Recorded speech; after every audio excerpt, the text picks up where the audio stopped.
Shalom, everyone. I hope everyone is having a fantastic day. And if you've been staying tuned, you would know that last week I actually had a discussion board for the lecture, Why Did David Dance? And we actually had a volunteer, and I'm going to give this shout out to at the Stupid Goat. We will refer to them as the Goats throughout the entirety of this episode. So yes, shout out to at the Stupid Goat for participating in the discussion board. They brought out a very, very, very interesting topic of discussion. So we have a little treat, and we have, frankly, a hell of a lot to get into. So hopefully this video won't be too long, but we do have a couple of questions that we need to address in, well, decently in order. And feel free, anyone who is willing, to share your opinions, your thoughts, your concerns, your philosophical ideologies on some of these questions if you have any answers, or if you simply have comments regarding the questions. So this topic is going to be about dance, how it relates to martial arts, and how martial arts relates to praise, and how that praise relates into peace, and if that peace is applicable for the believer in the Most High. And how I will be differentiating between the believer and the Christian, because those are two separate things. And yes, without further ado, let's go on ahead and get into it. So the first question is, would you use martial arts for praise? So, in my opinion, I would say yes, because it's not in the traditional sense of praise, but then the question becomes, what is the traditional sense of praise, and who was the person who stated this as the traditional sense of praise? But it's very important to defend your truth, and you can't really do that without some sort of combat being involved. And martial arts is a good way to utilize combat to the defense of your truth or your own idiosyncrasies, and that includes praise and religion. Now, the thing about martial arts, and it is very linked to dance. Some might even say that it is dance. Capoeira, for example, the Brazilian martial art, said to be cultivated by slaves during the transatlantic slave trade to disguise their intentions through means of dance. And that's why it's so fluid in regards to a rhythmic movement, right? So that's just one of them. So yes, it is very linked to dance, and we'll get into more so what I mean by that later on. But defending your truth, this is very, very important, because what do you mean by defending your truth? Well, you might immediately think like, oh, well, you're just fighting for, what you stand for, etc. And yes, but you might just think that that's just a subsequent thing, that's a subsequent reality that you'll have to face when you get there. But that's not necessarily true. So we as Israelites are commanded to keep the law, statutes, and commandments of the Most High. And that's not only for Israel, but we are the hierarchical structure of how the Most High reaches the rest of the world. So it starts with Israel. So we need to be the first ones to keep the law, statutes, and commandments before anyone else can. That's just the order of things. Now, the etymological root of the word keep actually means to protect. So when you're keeping the law, yes, you're abiding by the rule of those commandments, but you are also to keep close, to protect, hold dear to these commandments as if they're your own. And so what does that mean? Well, if you're going to protect something, you're going to delve into some sort of combat, whether that be physical, verbal, or spiritual. So what does that mean? Well, you probably need to be trained in some sort of combat in order to protect what's yours, or what's true, or what's right, or righteous. Martial arts is a very good way to do that. Because martial arts, anyone who's actually a real martial artist knows that there's a lot more to do with your mental discipline than your physical discipline. Because everything starts with the mind. If you're going to build a warrior, you need to first build within them an indefatigable spirit, or the mentality to go on or to endure, if they're going to be effective. Anyone can throw a punch, right? But it's going to take endurance and discipline to know how to throw the correct punch, and to do that consecutively regardless of the situation, right? So that's very, very important, right? So the next question is, well, it's not really a direct question. It's just, there's the question of how combat and divinity illustrates itself as far as angels are concerned. So the GOAT in the last video was essentially wondering about the complexities of how divine combat is distributed. Like, is it like a flat, like, is it too brilliant for humans to comprehend, etc.? So my answer is it varies. Based off of the biblical anthology, we have Michael, the archangel. He leads, he's often at the head of the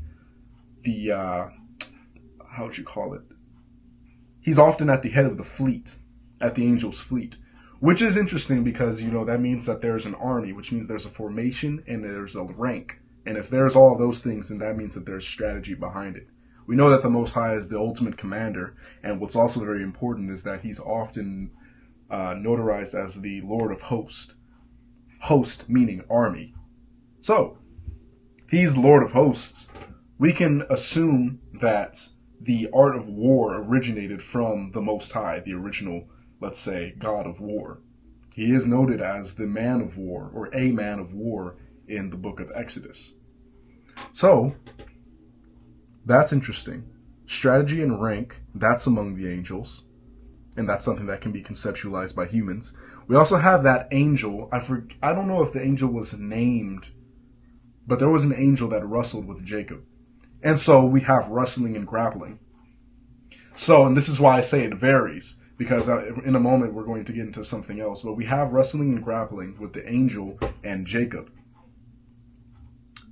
which is very interesting because in martial arts, this is especially true for the masters, you're not going to use the most severe and devastating tactics for your lightweight, let's say, right? There's a sort of wisdom that you have to operate within in the realm of martial arts. You need to know your strength, and you need to know when is the optimal opportunity to display that specific amount of strength that's required for that situation, right? So the angel that wrestled with Jacob, right? He didn't snap Jacob's neck immediately. And if it was written that he did, no one would be surprised. He's a damned angel, right? But the angel didn't kill Jacob. Instead, he wrestled with him. He played his game, let's say. Why is that? I look at that as there has to be some sort of combative principle, if not the Most High simply telling him don't harm him in any way. Well, we know that he didn't not harm him because he touched his hip. He simply touched the man's hip and he walked with a limp for the rest of his life. Right? Just to get him off of him. But he didn't do too much. That seems to be pretty interesting, at least to me.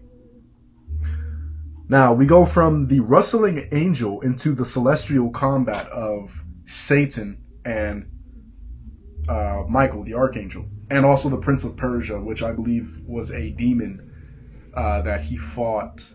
I forget in which book. But yes, the Prince of Persia and Satan, that old serpent that's spoken of in Revelations. Now, what's interesting about the concept of Michael snagging the tail of that dragon, that old serpent, and casting him into the bottomless pit is we know that there's some sort of combat there in the book of Revelations, but we also have to consider the fact that everything that happened in Revelations was conceptualized by a human. It was revealed to a human. And something that perhaps not many know about the Most High is he's not going to show you things that are too wonderful for you if the vision is intended to be understood. Right? So what does that mean? Well, for example,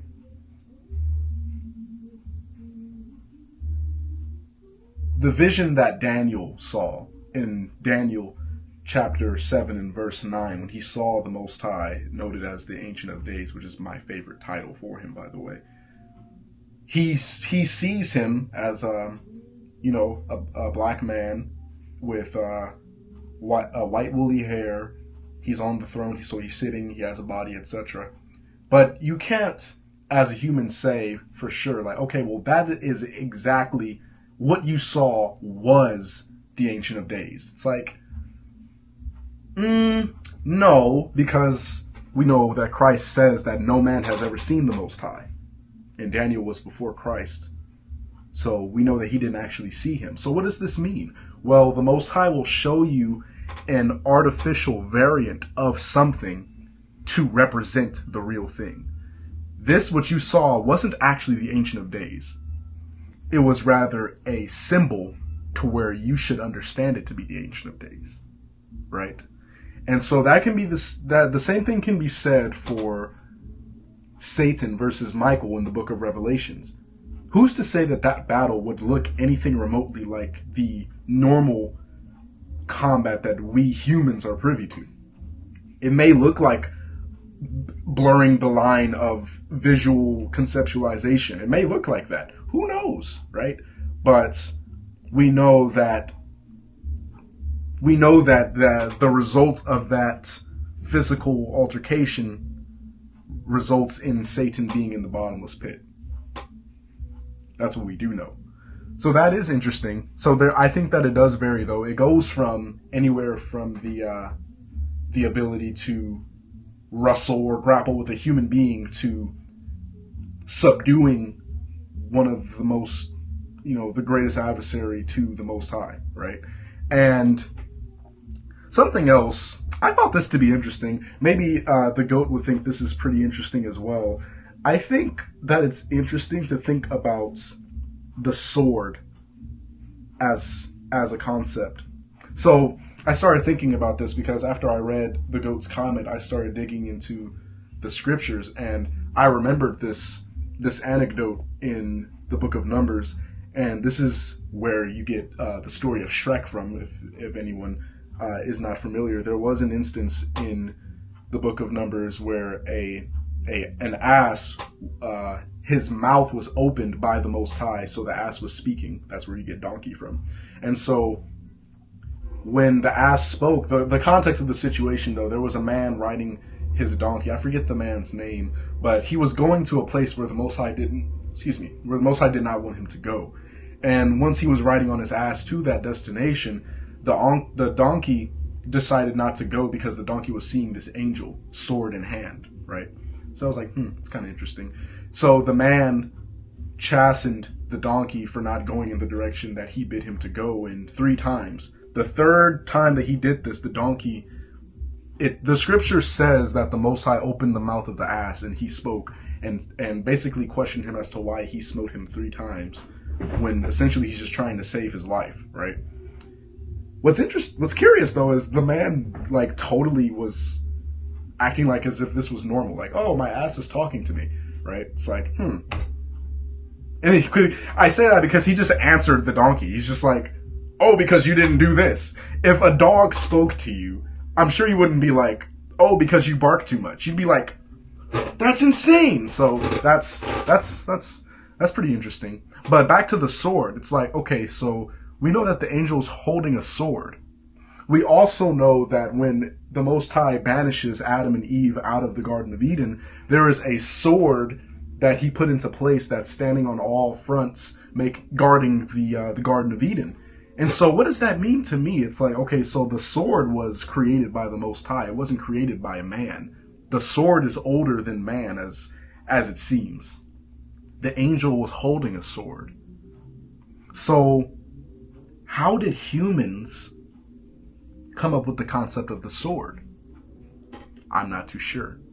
And then this is another thing to take into account, the GOAT. If the Most High created the sword before humans had the ability to possess swords, then can't the same thing be said about combat? It's like, well, who the hell created martial arts? I mean, if the concept of martial arts existed before humans, then who's to say that the concept of divine combat is celestial at all, besides their own divinity, of course? Perhaps martial arts and normal human combat is actually how it looks in the physical realm. Because here's some food for thought. I was talking to my wife about this last Sabbath. This is something that's like, okay, duh. But if you think about it, it's kind of profound. Man was made in the Most High's image, which means that the very first organism, per se, to ever exist was the frame of the human, right? Because the Most High has a humanoid body, right?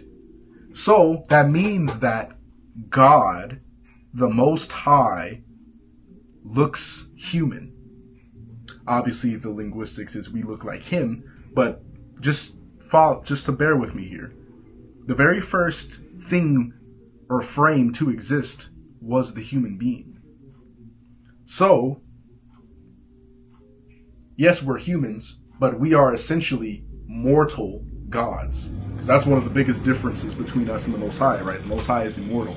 No beginning and no end, which is insane. The former is insane. I can't. It's crazy.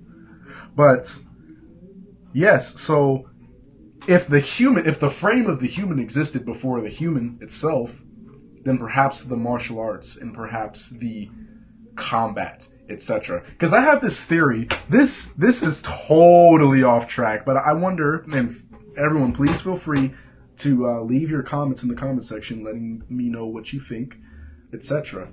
But I had this thought. I want to say it's a theory, but it's not really. But it's interesting. I thought about writing about it. We get all of our emotions from the Most High, right? Right. I think that's pretty understood, right? Because he created all emotions. And so my theory is, if he created all emotions, which he did, maybe it's likely that he experienced every single emotion prior to its existence. But then that's not totally true, because the Most High can't be tempted, and feeling tempted is an emotion. So, who knows, right? But thinking about in Exodus, where it's mentioned that the Most High is a man of war, it's like, well, where did that come from? Well, perhaps the flood, right? But it's like, where truly does that come from? And so my thought was, what if there was once? Because if you read Isaiah 45, the Most High just continues to double down, quadruple down on the fact that I am the Most High and there is none else. There is no God beside me. And he's very certain about this. He's very dogmatic about this. And you just wonder, like, what if there were deities that were with him at one point in time? I say in time in quotes because he existed before time was conceptualized. But what if there were other deities alongside him and he just absolutely abolished all of it? He just absolutely killed all of them. That was the first killing in the entire thought of the cosmos. And so that, I wonder if that would spark the inaugural of his jealousy characteristic, where it's like, there is no God but me, you will not worship any God but me, and I know because I am the only one, because I killed all the others. It's sort of interesting. Totally not canon, totally probably not true. I am just a human just like you all, who is willing to be vulnerable enough to share his thoughts and opinions with you all. Totally just probably fiction, but it's an interesting thought nonetheless. But anyways, back to this lecture here. So we have, sword. Okay, so the next question. How does the Most High feel about people using martial arts to praise him? Now, this is a good question, because I'm not going to sit here and claim that I know exactly how the Most High feels about it. And if anyone does, be wise, right? And be cautious. Now, what I will say is, martial arts tends to be an outlet for a plethora of things, just like dance. And the thing about that, and what I mean by that, is dance, you can express sadness and anger and happiness and joy, right? And what can you do with martial arts? You can express anger and sadness and joy and happiness, etc. The same outlet, these things, you know? Very, very interesting. And the next lecture that I have is going to be about faith and works, and I'm going to be talking about how the physical realm has to compensate for the spiritual realm. And I think that people don't understand just how powerful the physical realm and how important it actually is. Because David, when he danced, the Most High took it for worship. Martial arts is essentially dance that's weaponized. I don't see why it can't be made for praise. Samson used his strength for praise and servitude. And some persons dedicate their physical health to the Most High. I myself did the same thing. Praying before every exercise, understanding that your body is the temple of the Most High, therefore you keep it in tip-top shape because you don't want him to dwell in a place that's uncomfortable. Just throwing ideas out there, right? So, martial arts is an outlet just like dance. If you use it for a specific outlet, I don't see why it would not be effective. So, that's my answer to that. Also, we have to understand that the scriptures say that the righteous are to be as bold as lions. That's not to be conflated with pride, but we are to be as bold as lions. Lions aren't weak. And that's going to lead into the next question, I believe. Yes, is how do believers... Yes, right. This is the most important question, I believe. How do believers approach martial arts as it relates to peace? Right? Now, this question is what really provoked me into making this video, because this is totally misunderstood in my opinion. And I'm not saying that the GOAT misunderstood this. I'm saying that persons tend to misunderstand this. And so I wanted to use this as an opportunity to give voice to the truth of the matter. You cannot be a peaceful person truly without being able to protect or fight for that peace. I've yet to come up with any debates against that ideology, because I believe that the Most High is the exact same way. So in order for the Most High to establish New Jerusalem, he has to bring hellfire and war to Esau's system right now. The scriptures say that Esau is the end of this world and Jacob is the beginning of the next, right? And a conclusion has combative... Let me make sure I'm doing this correctly. Yes, conclusions tend to have combative implications, because to conclude something is to end something, and to end something is to kill something. To some degree, right? That doesn't always have to be violent, but it is combative, because to conclude something is to put it to rest, right? So, you cannot be peaceful without having the capacity for violence. As much as my people specifically claim to hate the police, what they would probably hate even more is anarchy. If there was absolutely no law enforcement, then there would be absolute anarchy, because there's no way to hold the peace without the ability to keep the negative violence in check. And the only way that you can keep violence in check is with violence. Two negatives equal a positive in the realm of multiplication. That's mathematics, right? Even the concept of war is just so, where it's like there's two negative forces going against each other. And that's typically what war is. There's going to be a positive outcome for one side at the very least, right? That's typically so. And so a part of that it means is you have to be dangerous, because you cannot, and this is why I told the GOAT, where it's like people tend to conflate not being capable of violence with virtue, which is a huge mistake, because that's not virtuous. It's not virtuous to be weak. Because people who are weak tend to be cowardly, and people who are weak tend to be fearful, which also leads to cowardice. And we know that the Most High is not for cowardice, and we know that fear is not of him. But fear is subscribed to by the weak. So that's not very good at all. You have to be dangerous, simply put. Because if you're dangerous, then you're formidable. And if you're formidable, then fewer things will try to challenge you. And you can ask any martial artist.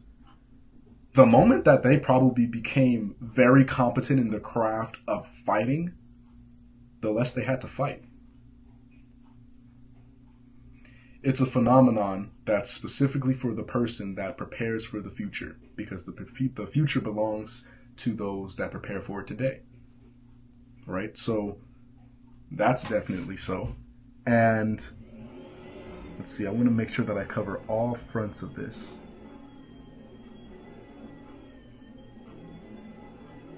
Also, the GOAT made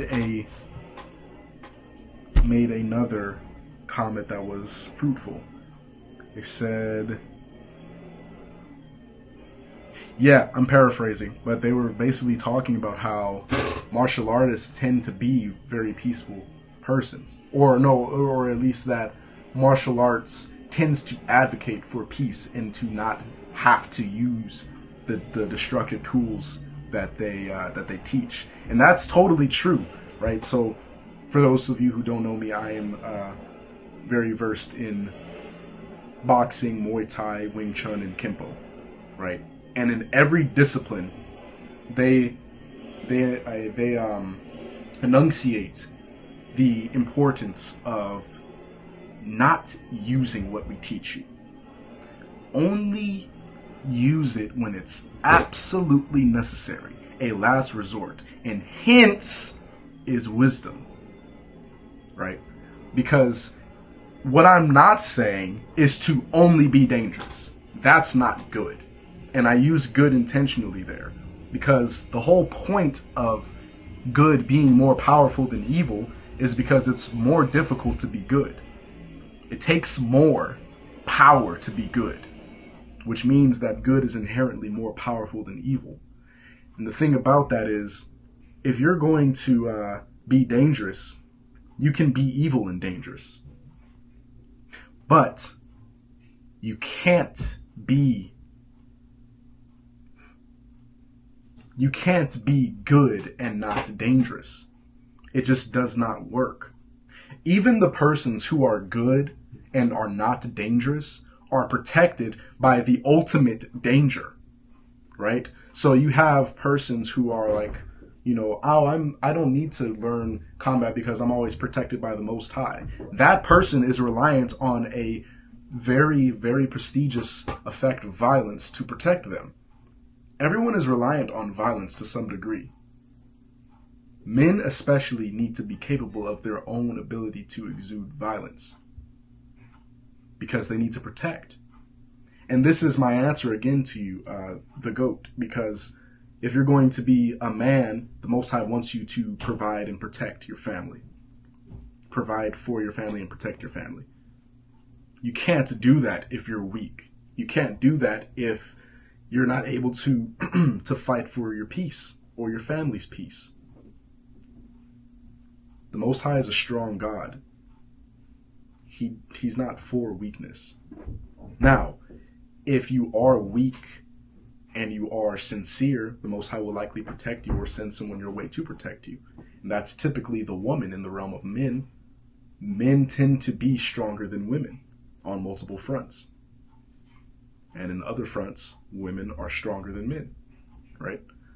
So there's a balance, but you can't just be destructive and dangerous. That's not what I'm saying. You need to be dangerous and choose to be peaceful. That's strength. That's righteousness, right? And you can't have peace without that. The Most High could literally just snap his fingers and destroy everything. But he chooses not to do that because it's against his will. And his will is the ultimate good. Right? So, that's pretty much that. I think that's about everything. I don't want to run on for too long. Um, I'll take this time now to explain my outro. So this is a really good opportunity and a good segue into doing this. I always say to all of you who listen to stay safe. And why do I say stay safe? Because safety is important. Safety is peace, because you find peace in safety, and vice versa. Be peaceful. The safer you are, the more peace you'll have. The more peace you'll have, the better decisions you'll make. I always want everyone to be safe, right? That's the goal. And then conversely, stay dangerous. Because in order to preserve that safety, you need to be dangerous enough to keep the danger at bay.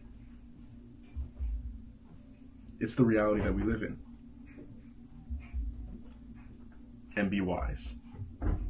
Because if you're going to balance those two concepts, you need to do so with wisdom. Tamper your decisions with wisdom. My favorite scripture, it's Proverbs, I think it's 4. I always forget, but it's, wisdom is the principal thing. Therefore get wisdom, and with all thy getting, get understanding. And then that also is in conjunction with Ecclesiasticus or Sirach, chapter 2, verse 1. I think it's 2 and 1. It's, my son, if thou comest to serve the Lord, prepare thy soul for temptation. Set thy heart aright and constantly endure. Make not haste in the time of trouble, cleave unto him, and depart not away, that thou may be increased at thy last end. And that's a very dangerous endeavor. But you find safety by cleaving unto the Most High, cleaving unto him and depart not away, right? And that's violence in itself. The devil is trying to snatch you away from the Most High. And sometimes the Most High snatches you back from the devil. It's all about which side your soul is choosing. So I hope that you do that in wisdom. Choose wisely. Right? So this was very, very good. This was a very pleasant lecture to make. I want to give another shout out and thanks again to @TheStupidGoat for participating in last week's discussion board. And guys, this is what I want the comment section to be, right? I want it to be filled with ideas and ideologies and people's thoughts. Like the Opal video did very, very well, and it was beautiful. I got video recommendations. I had a whole bunch of different ideas and personalities to talk to. You can be vulnerable. Maybe I can bring something to the table that might help you, etc. Maybe you can bring something to the comment section that can help me. Participate. Good things come to those who wait and do things to actively support it, right? So, all that being said, thank you again @TheGoats. Hopefully everybody got some edification from this video. The scripture of the week is Zephaniah chapter 3 and verse 13. This is not the King James Version, but it says, "The Most High, our Elohim, is with you, the mighty warrior who saves. He will take great delight in you. In his love, he will no longer rebuke you." Let's get the King James Version of that, because